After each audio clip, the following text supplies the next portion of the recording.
Congress party और BJP से। दोनों को 10-10 मत मिले।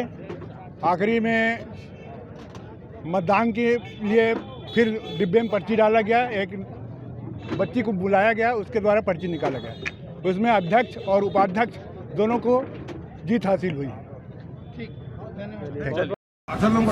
चलिए, खैरागढ़ में अध्यक्ष उपाध्यक्ष का हुआ लॉटरी पद्धति से, क्या कहना चाहेंगे? देखिए, एक अपेक्षित हार, जिस तरीके से 20 तारीख को मतदान के बाद जो परिणाम सामने आए, उसमें भारतीय जनता पार्टी के जो पार्षद है बहुमत के साथ हम जीते थे।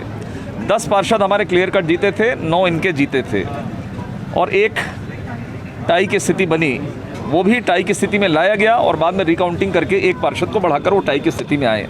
अर्थात खैरागढ़ में बेईमानी कांग्रेस की सरकार की, मंत्री के इशारे पर बेईमानी पहले दिन से प्रारंभ हो गई थी और हमें पूरी आशंका थी कि 10-10 जब टाई की स्थिति आएगी, पहले इन्होंने हमारे पार्षदों को तोड़ने के लिए प्रलोभन दिया, बहुत प्रयास किया कि हमारे पार्षद टूटेंगे, लेकिन मैं धन्यवाद देता हूं हमारे पार्षदों को, पार्षद हमारे बिके नहीं कांग्रेस के पार्षदों की तरह।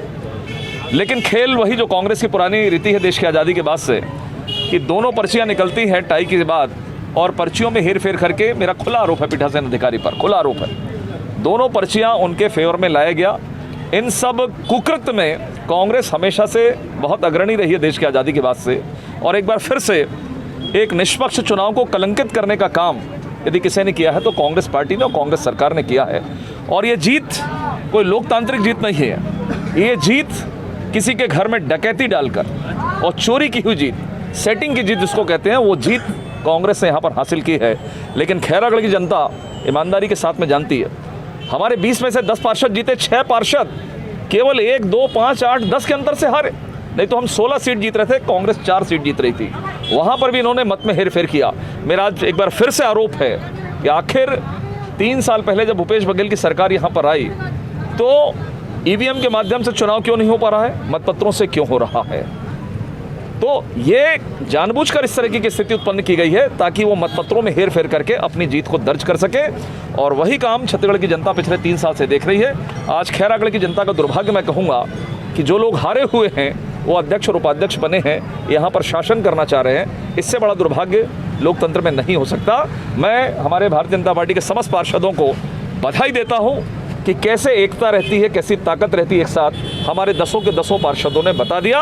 और कांग्रेस के तमाम लालच, संसाधन, शासकीय संसाधनों को दुरुपयोग, डर, भय, जो भी उन्होंने करने का प्रयास किया वो यहाँ पर सफल नहीं हुआ। इसलिए जीत भारतीय जनता पार्टी की है और भारतीय जनता पार्टी के पार्षदों की। रास्ता जी, आप पूरे चुनावी प्रक्रिया है जो मतदान लॉटरी पद्धति से भी हुआ निर्णय, इस पूरे इससे मीडिया को दूर रखा गया, ये पहली बार पहले से देखिए, निश्चित तौर पर मैंने कहा ये हमेशा से जो लोग लोकतंत्र के प्रहरी हैं, हम मीडिया को लोकतंत्र का प्रहरी मानते हैं, चौथा स्तंभ मानते हैं, इनको दूर रखा जाता है कि इनकी चोरी कहीं पकड़ा मत जाए। और जिस तरीके से शुरुआत में ये मार खाए चर्चा में, चाहे बैकुंठपुर में, इनको पूरी आशंका थी कि यहाँ पर ये स्थिति कांग्रेस के पार्षदों के माध्यम से हो सकती है, और इसी डर के कारण पुलिस, जितने कार्यकर्ता नहीं उससे ज़्यादा पुलिस यहाँ पर बैठी हुई है। तो ये स्थिति उत्पन्न हुई है, और मीडिया को दूर रखना मुझे लगता है कि लोकतंत्र की हत्या करने जैसा समान है, और ये कांग्रेस की नित्य प्रतिदिन की आदत है। पद का निर्वाचन आज संपन्न हुआ, जिसमें अध्यक्ष पद हेतु भारतीय जनता पार्टी की तरफ से श्री चंद्रशेखर यादव और इंडियन नेशनल कांग्रेस की तरफ से श्री शैलेंद्र वर्मा ने नाम निर्देशन पत्र प्रस्तुत किया था।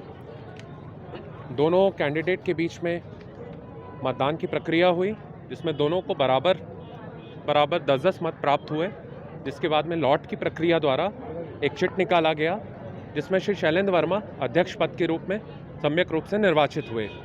इसी तरह उपाध्यक्ष पद हेतु श्री विनय देवांगन भारतीय जनता पार्टी और श्री अब्दुल रज्जाक खान इंडियन नेशनल कांग्रेस नाम निर्देशन पत्र प्राप्त हुए। मतदान की प्रक्रिया संपन्न हुई, दोनों को बराबर 10-10 मत प्राप्त हुए। लॉट की प्रक्रिया संपन्न हुई, जिसमें अब्दुल रज्जाक खान विजयी घोषित हुए।